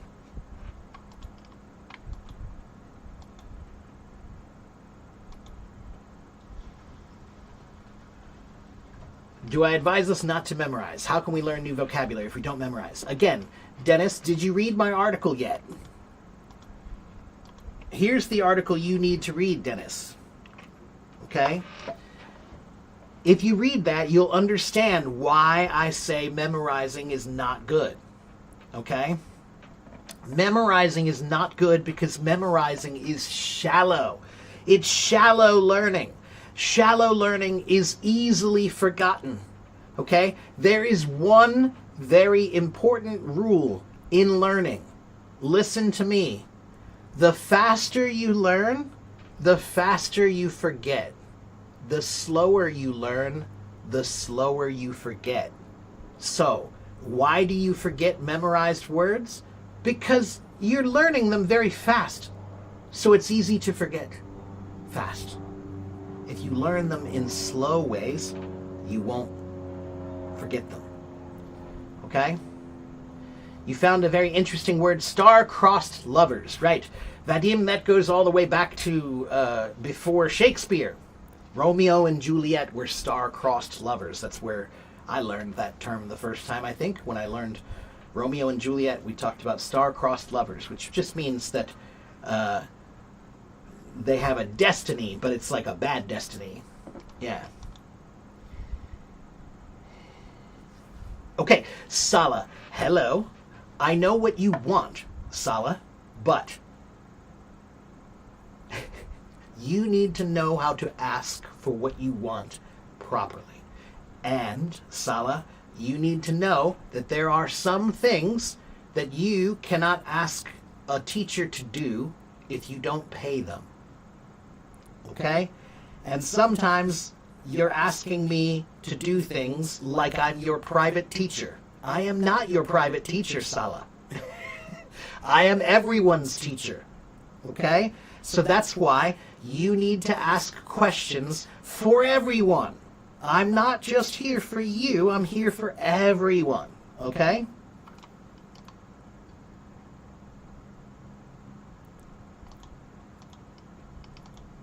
What are the alternatives for memorizing? How many times do I have to say it? Read my article. Read my article. Read my article. If you don't understand it, copy the article. Ask ChatGPT to explain it to you. Okay? Okay, please. I wrote the article because so many people ask me this question. Every day people ask me this question. So I wrote a perfect answer. I wrote the answer that you need. But you need to have the patience to go read it. Okay? If you don't have the patience to go read it, then I can't help you. Okay?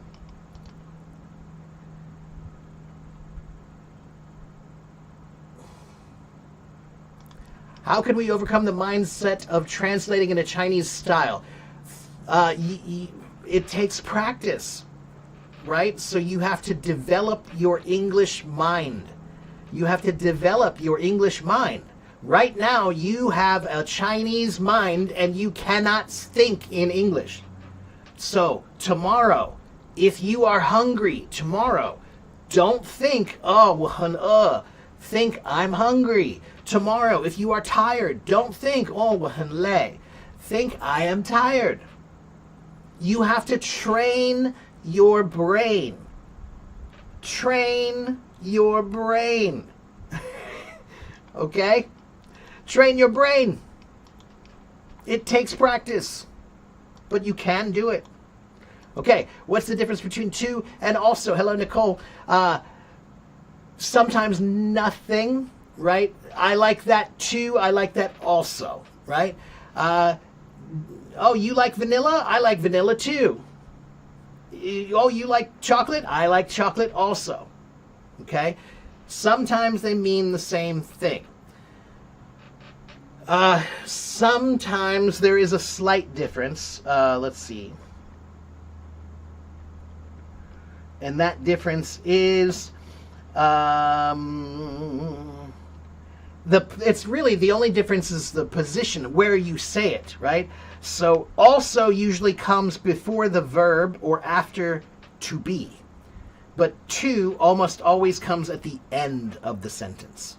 Okay? So also can come in the beginning or in the middle even. I also like this. Also, I like this. I like this also. But to is almost always at the end. I like this too. Okay? Now, sometimes, occasionally, someone might say, I too like vanilla. I too like this. That's the British maybe do that more often, but Americans not so much. Okay? Okay, let's see. Next question. Try to say it politely. Would you please, teacher, explain this for me? What? You want me to explain the meaning of try to say it politely?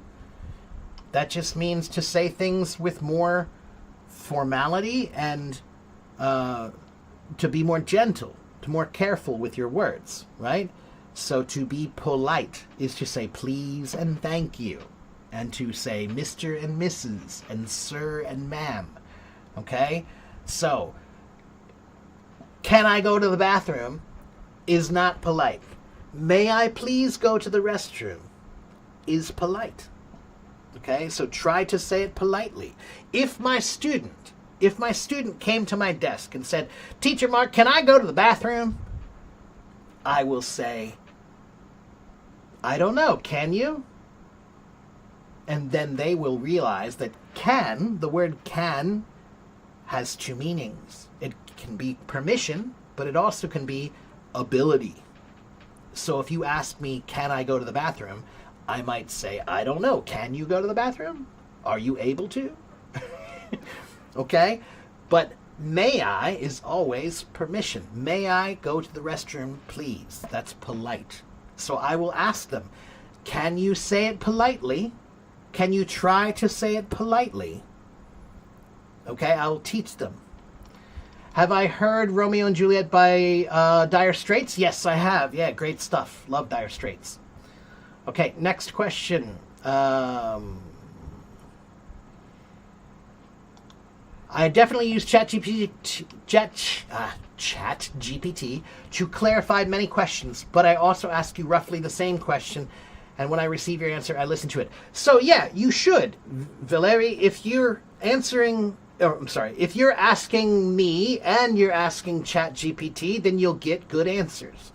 But there are some questions that you should ask ChatGPT because it's a waste of time. It's a waste of my time. It's a waste of my time. I'm sorry, but you need to understand that if you can get that question in ChatGPT, then you should. Don't ask me. Go do it. Okay? I am a self-learner. When I need to learn something, I learn it. Okay, next question. What does my favorite nighttime nuggets to listen? JNN, I don't know exactly. I can guess, okay? A nugget means a small piece of something, okay? It's like a small piece of rock or stone or gold, right? A nugget of gold means a small piece of gold. So my favorite nighttime nuggets to listen to, maybe they're talking about the podcasts that they like to listen to, right? Or the music that they like to listen to at night, right? So at night, they listen to this podcast all the time. That's their favorite nighttime nugget. Okay? Okay, next question.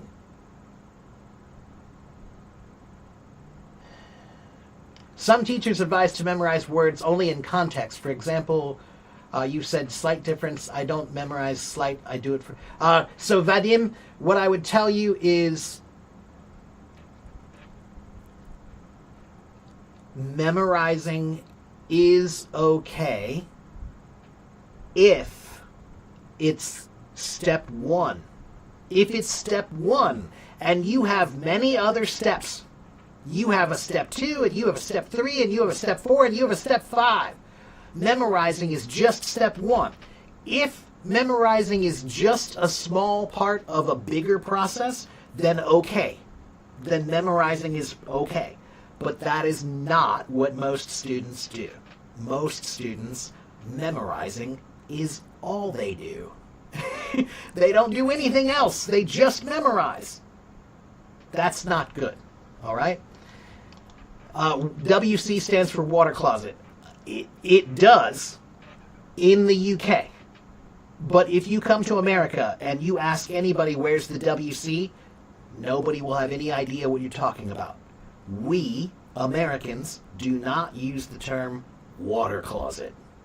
Okay? We don't say WC, we don't say water closet. All right? When I was a student, my teacher taught me the wrong method, so now it's hard to fix it, such as how to pronounce it correctly. Libra, that's common. That's common. Every teacher that I have ever had has taught me many things that were good and some things that were not. Every teacher I have had. Some of the things they taught me were brilliant. Some of them, maybe not. Nobody's perfect. Or, pobody's nerfect.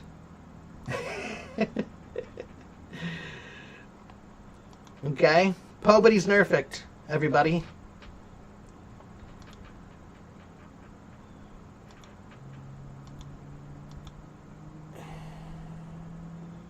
You have a fish memory. You forget vocabulary during speaking. You have a fish memory because it's funny you say fish memory, because the reason you forget is because, like a fish, fish are supposed to live in the water, right? And sometimes fish, oh, this fish lives in this water over here, but this fish lives over here in this water. It's different water, right? That's like languages. So if you want to be good in English, then you need to spend more time in the water. If you are forgetting your English, it's because you never spend any time in that water. You spend minutes every day in that water.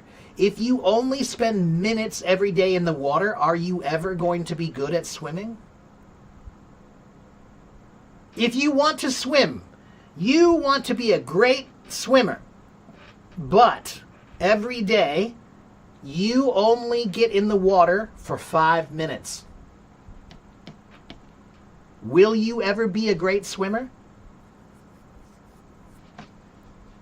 If you only get in the water 5 minutes every day, will you ever be a great swimmer? No, you will not. So why do you forget your vocabulary? Because you never spend any time in that water.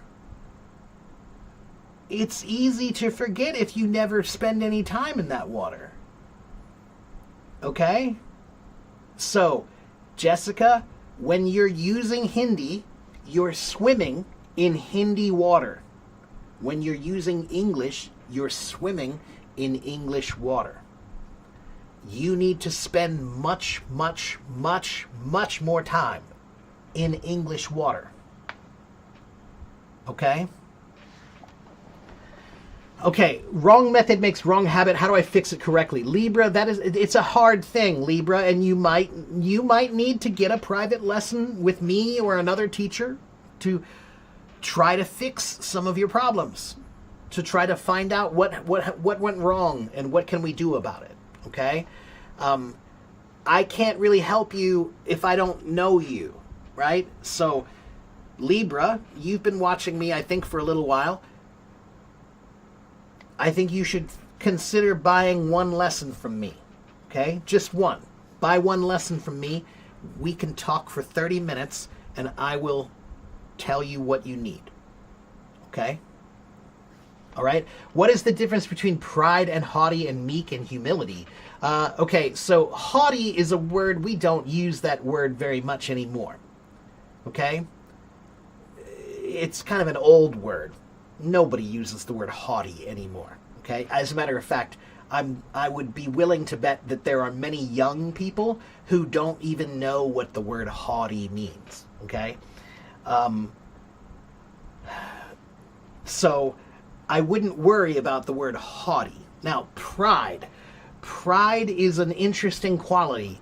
Pride can be good or bad.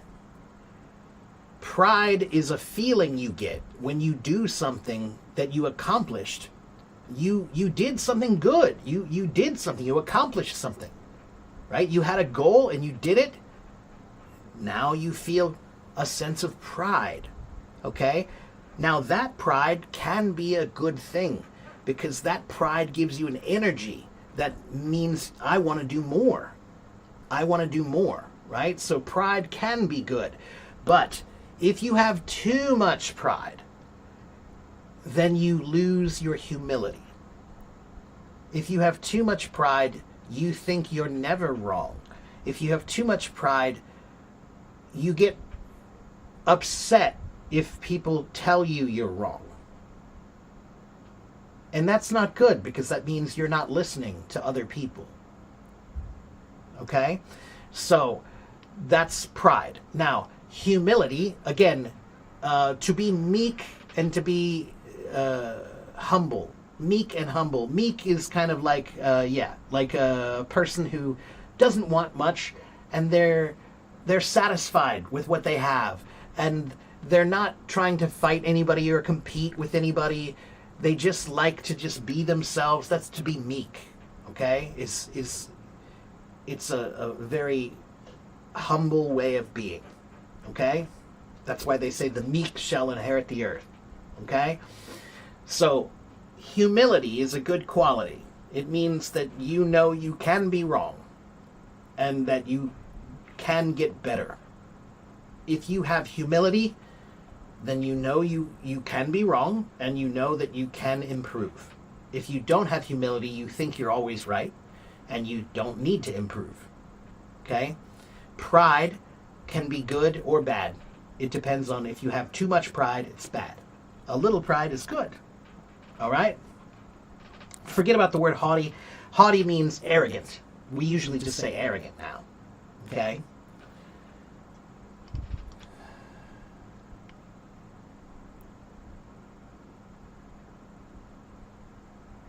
How do I speak fluently without pausing? There is no way, because every speaker in every language, you need to pause sometimes. I speak English, but sometimes I pause to think about my words. Does that mean I'm not fluent? So what I would tell you is stop worrying about pausing. They know haughty though. Yeah, haughty and hotty, very different.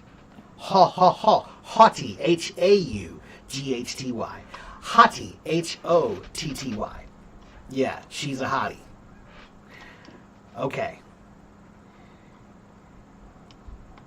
Govind, the sources that are useful for vocabulary are this article and this website.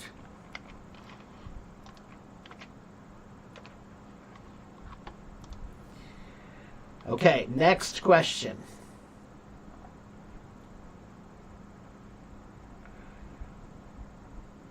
Yeah, music has pauses too. That's right. Yeah, good. Arrogant, conceited, presumptuous. What's the difference? Lucas 有时候就是差不多的意思，有时候就是arrogant is, let me think. Arrogant and conceited. 差不多. All right, almost the same. Okay, he's very arrogant. He's very conceited. It means, to be arrogant means that you think you're always right. Okay, and you know everything. Okay, to be presumptuous, or no, let me say, to be conceited. To be conceited means you think you're the best. You think you're the most handsome, the smartest, the best. That's to be conceited. Okay? Presumptuous is to presume. Someone who presumes a lot. Presume. The word presume, let me look it up here, hold on. Pre means before, right? So presume comes from the French word présumer and from the Latin word presumere, meaning to anticipate. So pre means before, and sumere means to buy or to get or to take. So to presume means before you know the information, you think you know what happened. So you don't know the information yet. You don't know any facts. You don't know any facts, but you think you know what happened already. That's to be presumptuous. Okay, to be presumptuous is to think you know what happened. I presume this is what happened. If you do that a lot, you are a presumptuous person. Okay? Okay, next question.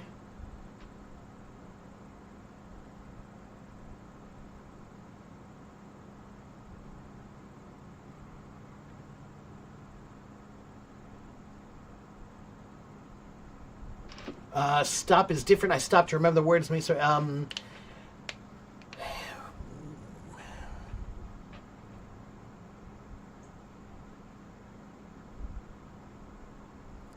Language needs space.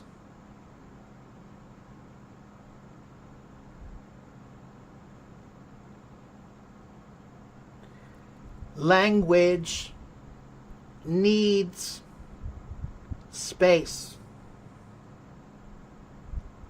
Don't be afraid. Space is good. Space gives more meaning to your words. The faster you speak, the less meaning your words have. The slower you speak, the more meaning your words have. Let me try that again.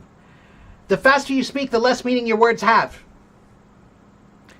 The slower you speak, the more meaning your words have. Language has no speed. Okay? Okay, next question.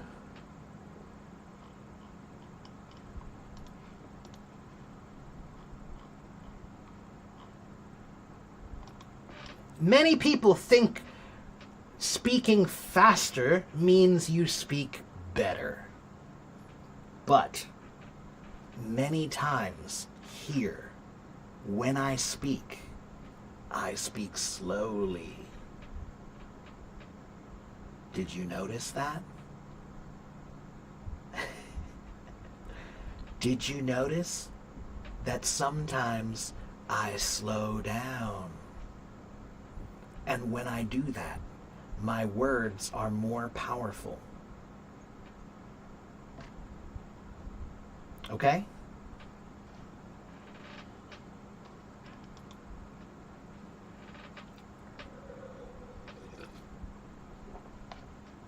Everyone thinks that faster speaking is better speaking, but I want you to think about every great speaker you have ever heard. Think about every great speaker. Most of them don't speak fast. Okay? Okay, I haven't talked to anybody directly yet today. Would anybody like to come on stage? And hello to Hussein and Taylor over there in my YouTube, and Flavia. Thank you for watching over there in my YouTube.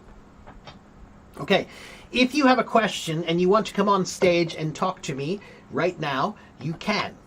Okay, but you have to have a question. You have to have a question. Elon Musk would like to contradict. Well, Elon Musk can go piss off. I could give a crap what Elon Musk wants.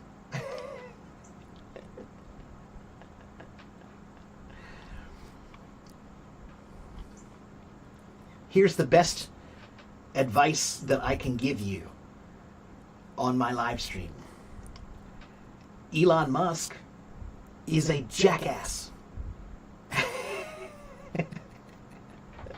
There's your vocabulary word for the day. Jackass. Now, look it up and you'll see a picture of Elon Musk. He's a rich jackass, but he is a jackass. He speaks really fast? No, he does not. No. As a matter of fact, he is very good about this. Elon is on the autism spectrum, first of all. Okay, so you can't really judge the way he speaks because he's on the autism spectrum. All right, so that changes everything. People who are autistic, they don't react the same way that most people do. All right, so that's one. But I do think Elon is very smart in one very quick way, one very important way. Elon does know how to use his words powerfully. So, There are some interviews when he's talking very quickly. He's speaking in a very hyper way. He's kind of hyper. He's a little hyper, right?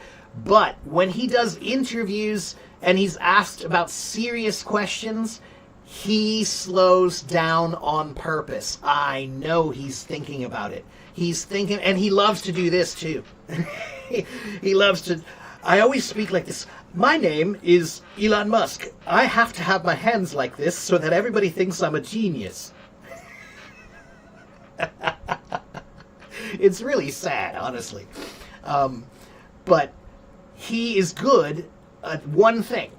There are some times when he does a TV interview on the news or something, and he slows down on purpose. And his words are more powerful when he does.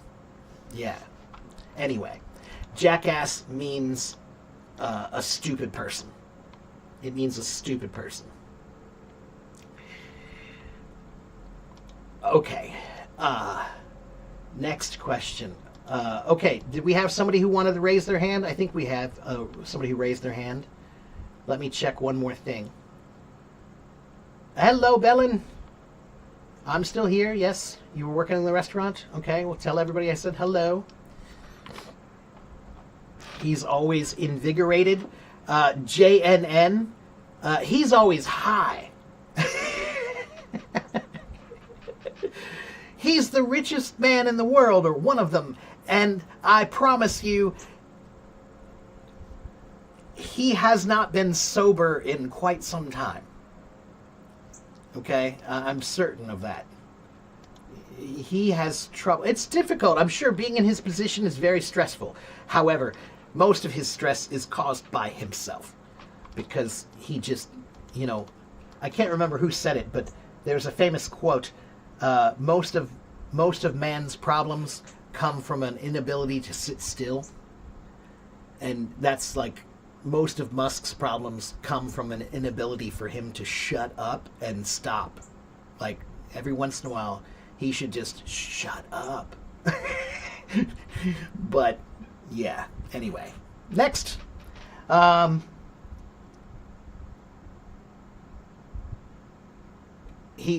Musk talks so fast, but some people can't understand his words. But why? So when he does talk fast, because he is autistic, he doesn't really care about the listener most of the time. Okay? When he slows down, he does. But most of the time when he's hyper and he's speaking, he has this very...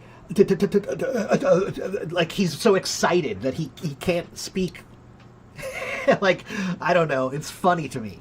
I've seen him do it, and yeah, there are times when he speaks really fast, like he's so excited he can't control himself. And honestly, he does. He just needs to learn how to do this. Look at me. Elon Musk could probably help himself a lot if before he went on camera, he would just do one thing. This.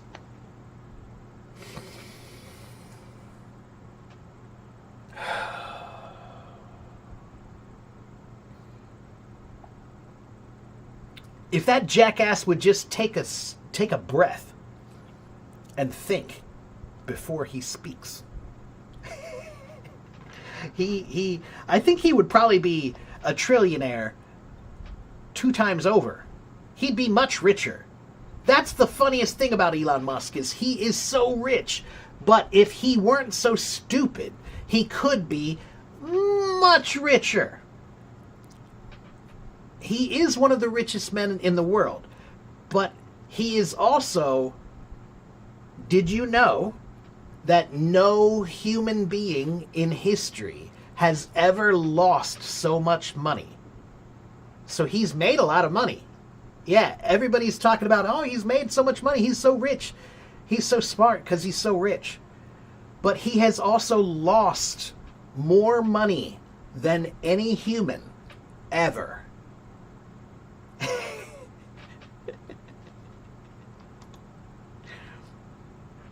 So he's rich, but man, he should be a lot richer. He should be a lot richer.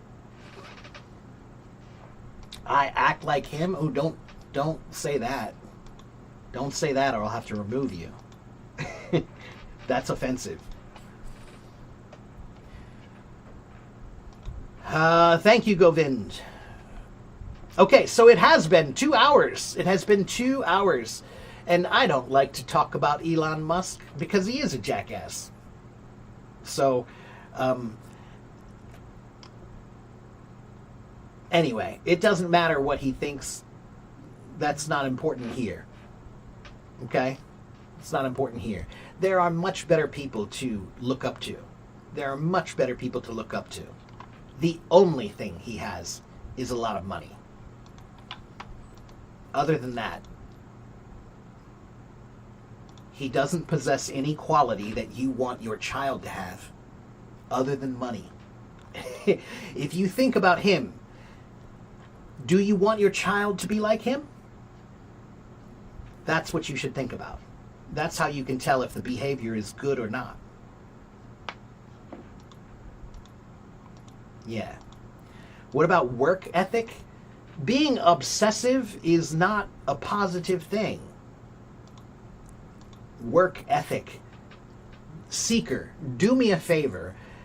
Do a little search on the history of work ethic. Okay? Do a search on the history of work ethic, and you'll find out that the concept of work ethic has always been something that the rich people have told the poor people, hey, you gotta work harder, you gotta have better work ethic. While they're sitting on their asses, they're telling you that you have to have strong work ethic. And by the way, anybody who has time to play video games and be a master of video games, not a hard worker. Anybody who has time to go to the parties and the raves that he goes to, not a hard worker. Anybody who's a CEO of 5 companies, if you're a CEO of 5 companies, that means that the CEO doesn't do shit. Pardon my French, pardon my language. But if you can be the president of 5 companies, then you don't do anything. Is he passionate? Is he passionate? Yeah. Maybe I'll give him that. I'll give him that. He's passionate. But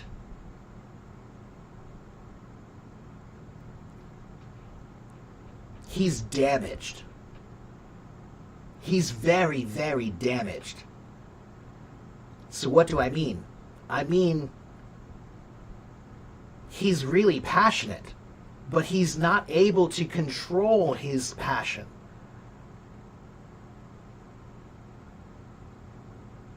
And because of the things that happened to him, he has a lot of... there are many things that happened to him in the past that he never dealt with. He didn't think about them. He didn't deal with them. He didn't learn from them. And now he's an adult, and he's a broken, damaged adult with a lot of money. He's a broken, damaged adult with a lot of money. Anyway, whatever. Next question, next topic. I don't want to talk about that dummy.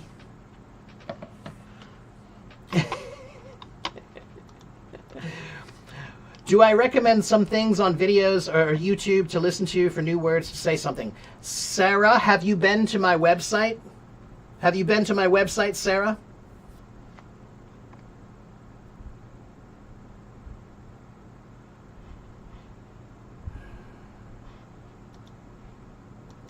Tamor, I will invite you. Just 1 second. Let me just tell Sarah about my website. Sarah, go to my website. And on my website, you will find everything you need to study. Okay? So if you want to learn vocabulary or grammar or whatever, go to my website. You'll find everything you need there. Okay? All right. Let's talk to Tamor very quickly.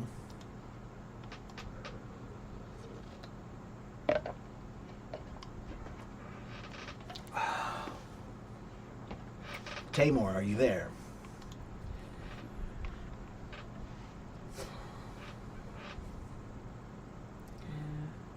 Hello, Tamor. How are Hearing you? Can you hear me? Yeah, I can hear you clearly. Good. Okay. And you're in Iran. Are you in Tehran or where are you? No, I'm a city near Tehran, not in the capital. Okay. What city is that? It's Karaj, Karaj. Okay. Is that north, south, east, west of Tehran? south of Tehran. South of Tehran. Okay, great. Okay, and what can I do for you today? How can I help you? You know, it has been a few days that a question is into my mind, and I need to ask you. Mm-hmm. You know, in my language, in my culture, for every relative in our family, for example, for my uncle, for my aunt, there is a Persian word, okay? But in your language, for two people, for example, aunt or uncle is used for two people. But Mm-hmm. in my language, for every one of them, there is Separate. a Yeah, special I word. know. Yeah, it's the same in Chinese. Chinese also has separate words for grandfather and grandmother on this side and grandfather and grandmother on the other side, right? They have separate words for each of those. So yeah, Chinese people have the same problem when they learn English. Yeah, we have aunt and uncle, and there is no we don't say which side of the family it is or what we don't really care. Yeah, Yeah, we're more general about family that way. You know, we just have aunts and uncles and grandfathers and grandmothers, and we don't really want to say a side because for us, I think that's really what it is. Family is family. yeah, you are right. So for us, we grandpa is a grandpa and grandma is a grandma. They're both equal, you know. But sometimes when you have like one side or the other, you know, there could be some part of it might be slightly cultural.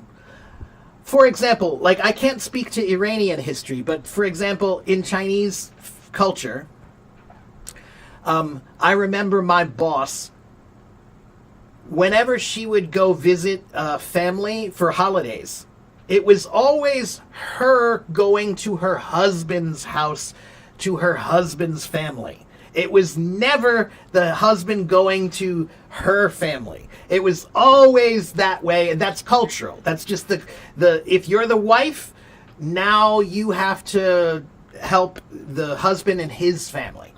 That's the way it kind of works, right? So it could be kind of a cultural thing that way, in terms of like one family is slightly more valuable, or not valuable, but regarded more highly because of a cultural connection of marriage. Yeah. Yeah. So, but in America, yeah, we don't have any way of saying a difference. The only thing is sometimes maybe there are some families who maybe will give their own names, right? So, for example, maybe you have a grandpa on your mom's side and you call him Gramps, or you call him Pops, or you call him something else. But then the other grandpa on the other side, you'll call him something else. You'll call him Pop Pop, or you call him Granddaddy, or whatever. You have a different name. So sometimes we will create our own nicknames for different relationships, but it's Yeah. usually only for grandfathers and grandmothers. For aunts and uncles, I don't think we never really make any difference between them. An aunt is an aunt, and an uncle is an uncle. Yeah. And if you introduce someone to me and you say that this is my uncle, Hmm. how should I understand that? Is he your brother's, your father's brother, or your Yeah. mom's So brother? you can ask. You can ask on which side. Which You side? can say on which side, and so you can say, "Oh, it's on my brother's side. This is my uncle on my brother's, or on my father's side. This is my uncle on my mother's side." That's what we'll say is on that side of the family, But right? I think that it's not popular or common in your culture to ask this way. Yes. Um, No, I think it's okay. I think like if you're let's say you go to a wedding and you're meeting some family, you're meeting some people, right? And you'll say, "Oh, you're the uncle." Okay, on which side? That's normal. That's very normal. Very very normal. And people say, "Oh, I'm related to this side of the family or whatever," right? And you know, when we have weddings, that's how we do it in a wedding too. In the church, when they get married, one family, the wife's family will sit on this side of the church, and the husband's family will sit on the other side of the church. You know? Interesting, yeah. Yeah, so that's the way that they'll sit when they're getting married. They usually do it that way. Yeah. And for the last part, let me tell you something interesting. Okay. Sure. In my culture, for the word cousin, there are 8. Oh, wow. So we do that too, but we do it very simply with numbers. So we say cousin. He's my cousin means first cousin. But then we have second cousin, third cousin, fourth cousin. According to age? No, it's according to how close they are in relationship to you.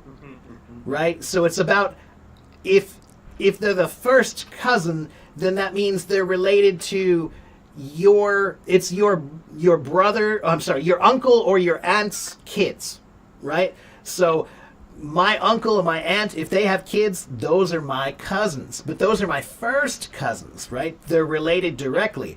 A second cousin would be less close of a relationship, not directly related.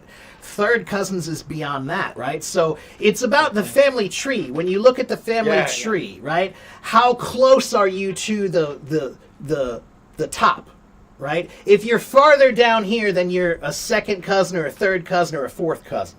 You know, it's like generational. Yeah. Thank you, teacher. You are absolutely one of a kind, and your explanation was really useful to me. Thank you. I really It's nice of you. appreciate your hard work. Thank you very much. It's nice of you to say. Thank you. It was nice to talk to you, Thank Tamar. you. I leave you. All right. Thank you so much. Take care, my friend. I'll see you next time. Okay, let's see. And then for grandparents, we say, these are my grandparents, these are my great-grandparents, these are my great-great-grandparents, these are my great-great-great-grandparents. We just keep adding the word great, right? So you have grandparents, great-grandparents, great-great-great-grandparents, great-great-great-great-grandparents, great-great-great-great-great-grandparents, right? Okay. You want to ask me something, Linz? What do you want to ask me? What do I think of Sister Northeast Rain? What is that? I don't know what that is.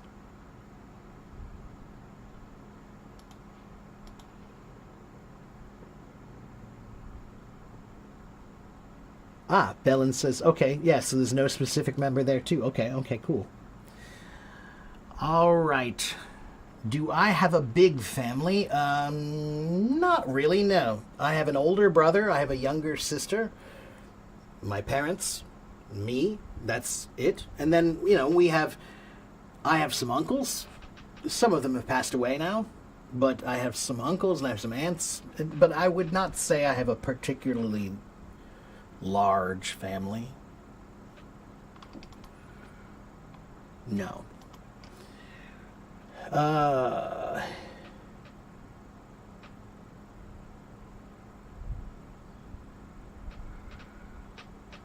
Do I speak Portuguese? No. I can say hola. I can say obrigado.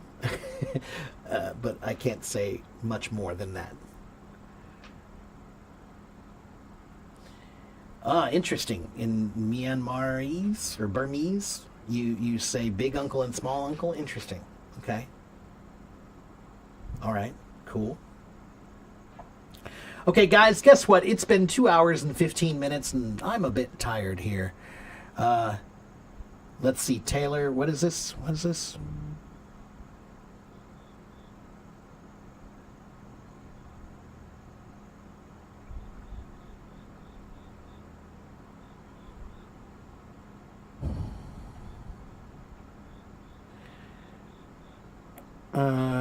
Taylor, I don't particularly want to talk about Musk anymore, but, being rich is not as hard as you think. If you are willing to do what everyone else is not willing to do, then you can be rich too. Being rich is a matter of making decisions that make more money. And if you are willing to do that without caring about anybody else, then you can make a lot of money. It's pretty simple. Okay? But I do need to go. I don't want to end on Musk. I don't want to waste any more of my time on that guy. Okay? Thank you, Gray. Yeah, I'll do some drumming sometime. All right, at some point. Okay? Okay, and if you are new, Dagoberto, and all these people, hello, Dagoberto. I am an English teacher. I have been on Hello Talk for 12 years. I have 83,000 followers. Okay? They follow me to learn English. Okay, so come here. I'm here Monday, Tuesday, Wednesday, Thursday, Friday, Saturday. I'm usually here.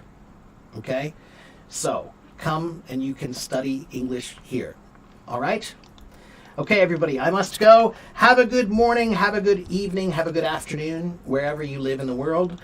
And come back and see me tomorrow, okay? If you didn't follow me already, here is my YouTube, and here is my, website, and here is my blog, okay? Go to my website, go to my blog, go to my YouTube, and follow, all right? And I will see you guys next time, all right? Bye-bye, everybody.